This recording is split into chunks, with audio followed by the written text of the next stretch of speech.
English क्या है और इंग्लिश हम क्यों पढ़ते हैं?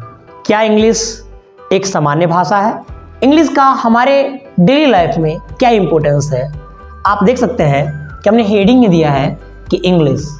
तो सबसे पहले हम जानते हैं कि इंग्लिश का हमारे डेली लाइफ में क्या यूज़ है। देखिए, इंग्लिश एक इंटरनेशनल लैंग्वेज है जो पूरे दुनिया में बोली जाती है। बहुत सारी भाषाएं हैं जैसे कि हिंदी, मैथिली, भोजपुरी, जापानी, चाइनीज़, अलग अलग तरह की भाषाएं हैं। क्या हम अलग अलग तरह की जो भाषाएं हैं उसका यूज़ हर जगह कर सकते हैं? नहीं। चलिए हम एक एग्जाम्पल के माध्यम से समझते हैं इसको। अगर मान लीजिए कि आप चाइना में कोई बिजनेस करना चाहते हैं तो वहाँ के लोग चाइनीज़ बोलते हैं, तो आप एक काम कर सकते हो, या वहाँ जाके वहाँ के लोगों को या तो आप हिंदी बता दो, या नहीं तो वहाँ जाकर चाइनीज़ सीख लो।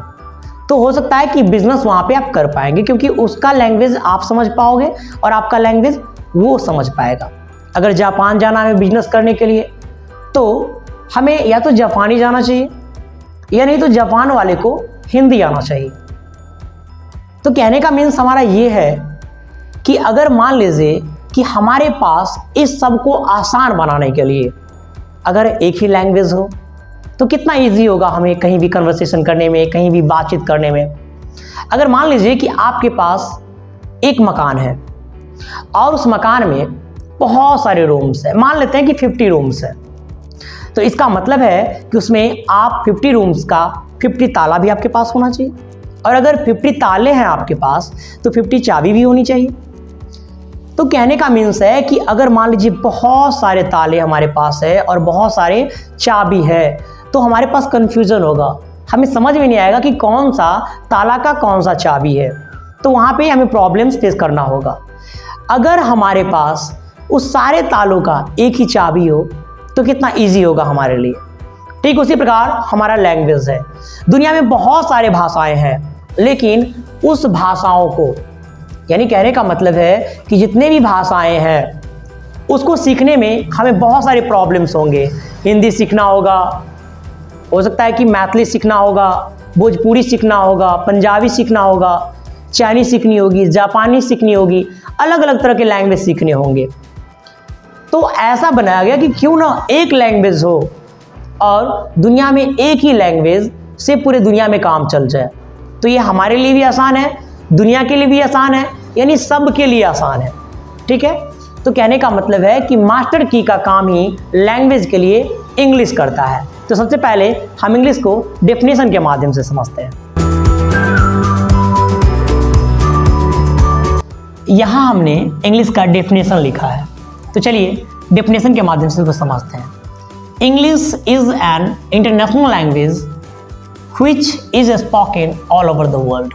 यानी इंग्लिश क्या है? इंग्लिश एक अंतर्राष्ट्रीय भाषा है। English is an international language. English क्या है? एक अंतर्राष्ट्रीय भाषा है। व्हिच इज स्पोकन, जो बोला जाता है। व्हिच यहाँ पे क्या हो रहा है? जो बोला जाता है ऑल ओवर द वर्ल्ड। यानी इंग्लिश क्या है? एक इंटरनेशनल लैंग्वेज है। इंटरनेशनल का मतलब क्या होता है? वैसा लैंग्वेज जो इंटरनेशनल, यानी कि हमारा जो कंट्री है वो नेशनल हो गया, और अगर इसके अलावा किसी कंट्री में बोला जाता है तो वो इंटरनेशनल हो जाएगा। तो इंग्लिश क्या है? इंटरनेशनल लैंग्वेज है which is spoken all over the world, जो पूरी दुनिया में बोली जाती है। हमने कहा कि इसकी कुछ वर्ड मीनिंग भी है, जैसे इंग्लिश का मतलब होता है अंग्रेजी, इंटरनेशनल लैंग्वेज का मतलब होता है अंतर्राष्ट्रीय भाषा, स्पोकन का मीन्स बोला जाता है ऑल ओवर द वर्ल्ड, पूरे दुनिया में। लैंग्वेज, यहाँ पे हेडिंग देखिए हमने लैंग्वेज दिया हुआ है। ये लैंग्वेज क्या होता है? तो लैंग्वेज एक मीडियम होता है, एक माध्यम होता है आपसे और मेरे बीच में एक संबंध स्थापित करने के लिए हम लैंग्वेज का यूज़ करते हैं। अगर मान लीजिए आप मेरा अभी वीडियो देख रहे हैं, तो वीडियो जो देख रहे हैं, जिस भाषा में हम बात कर रहे हैं, आपका और मेरे बीच में कनेक्ट करने का एक जो माध्यम बन रहा है वो भाषा है, वो लैंग्वेज है। अगर लैंग्वेज नहीं होता तो शायद आपको समझ में नहीं आता कि मैं क्या बोल रहा हूँ, और शायद आप उसको गेट नहीं कर पाते। तो इसका मतलब है कि आप जो अभी वीडियो देख रहे हैं और वीडियो में हम जो बोल रहे हैं, शायद आप उसको समझ रहे हैं। किसके कारण? लैंग्वेज के कारण। तो चलिए लैंग्वेज क्या होता है इसको हम एक डेफिनेशन के माध्यम से समझते हैं। Language is the medium of communication. Language क्या है? कि मीडियम है।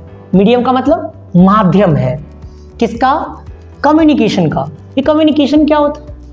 अगर मान लीजिए आप के और मेरे बीच में जो अभी बातचीत हो रही है, यानी कहने का मतलब आप जो मेरा वीडियो देख रहे हैं, तो वो किसके माध्यम से देख रहे हैं? कम्युनिकेशन के माध्यम से। अगर मान लीजिए कि रेडियो पे अगर हम कुछ भी सुनते हैं, टीवी पर हम जो भी न्यूज़ देखते हैं, वो किसके कारण देखते हैं? कम्युनिकेशन के कारण। अगर मान लीजिए कि वो एक माध्यम बन रहा है हमारे तक और आपके बीच में समाचार पहुंचाने का जो माध्यम है वो क्या है? टीवी है, रेडियो है। तो ये क्या है? एक मीडियम है। ठीक उसी प्रकार से लैंग्वेज भी क्या है? एक मीडियम है। किसका? कम्युनिकेशन का। तो इसलिए हमने लिखा है कि language is the medium of communication. Language क्या है? एक माध्यम है।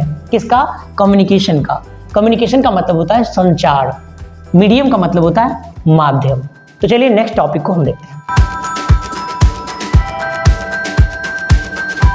अल्फाबेट क्या है इसको हम समझते हैं। देखिए आप लोग जानते हैं कि इंग्लिश में कितने लेटर होते हैं? 26 लेटर होते हैं। तो 26 लेटर जो है ए से जेड तक, क्या ये अल्फाबेट है या लेटर है? चलिए इसको हम डेफिनेशन के माध्यम से समझते हैं।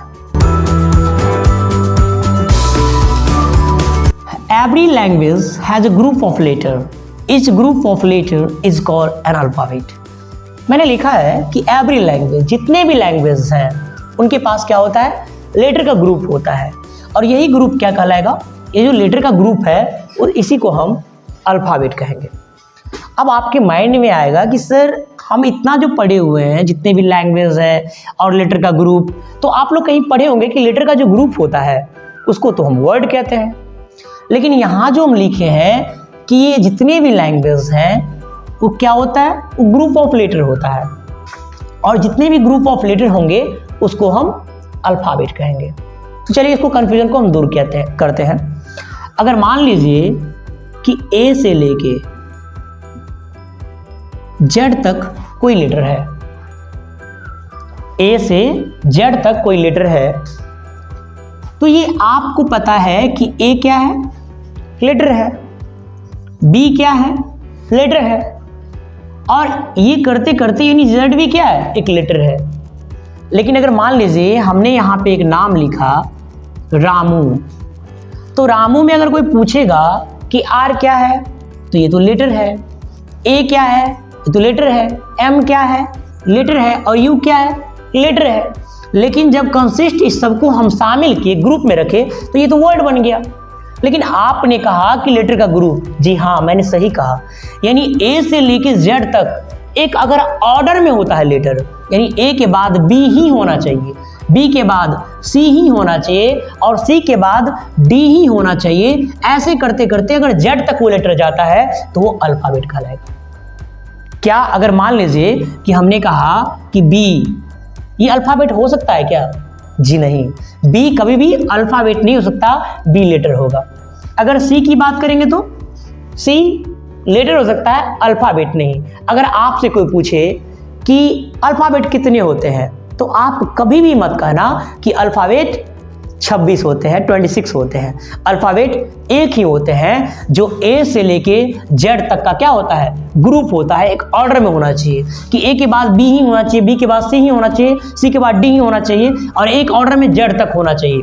तो ये जो यहाँ से लेके यहाँ तक का जो ग्रुप होगा, यहाँ से यहाँ तक का जो ग्रुप होगा वो अल्फाबेट कहलाएगा, न कि लेटर। लेकिन इसको हम बोलेंगे क्या ये अल्फाबेट है? भी बिल्कुल नहीं, ये लेटर है। सी की बात करेंगे तो बिल्कुल नहीं, ये लेटर है। तो चलिए हम लोग नेक्स्ट टॉपिक को देखते हैं। वर्ड क्या होता है? तो वर्ड के लिए हमने कहा कि word is the group of letter which make complete sense. देखिए हमने लिखा भी है कि a word is the group of letter which make complete sense, यानी वर्ड क्या है? एक लेटर का ग्रुप है। अगर मान लीजिए कि हम कोई नाम लिखते हैं अमन, तो ये क्या है? लेटर है। ये भी क्या है? लेटर है। ये क्या है? लेटर है। और ये क्या है? लेटर है। यानी यहाँ पे आपने देखा कि ए लेटर है, एम भी लेटर है, ए भी लेटर है और एन भी लेटर है। लेकिन जब हम इसको एक ग्रुप में रखें, यानी ए को एक ऑर्डर में, एम को, ए को, एन को एक हमने क्या करा? ग्रुप में लिखा, तो ये लेटर का ग्रुप है। क्या हम इसको वर्ड कह सकते हैं? जी नहीं। ये लेटर का जो ग्रुप होगा इसको हम वर्ड तभी कहेंगे जब इसका कंप्लीट मीनिंग होगा। अगर मान लीजिए कि ए एम ए एन, ये अमन, तो यहाँ पे जो निकल रहा है कि अर्थ हाँ हो सकता है कि किसी आदमी का नाम अमन है, तो यहाँ पे अमन जो है एक वर्ड हो सकता है, वर्ड कह सकते हैं। क्यों? क्योंकि इसका कंप्लीट मीनिंग है। आगे देखते हैं। जैसे मान लीजिए कि हमने लिखा N G N P T O N, क्या ये वर्ड है? हमें तो नहीं लग रहा कि ये वर्ड है। अगर आप लोग को लग रहा है तो कमेंट जरूर कीजिएगा। यानी एन जो है, G N P T O N, इसका क्या मतलब निकल रहा है? कुछ मीन्स निकल रहा है? नहीं निकल रहा है।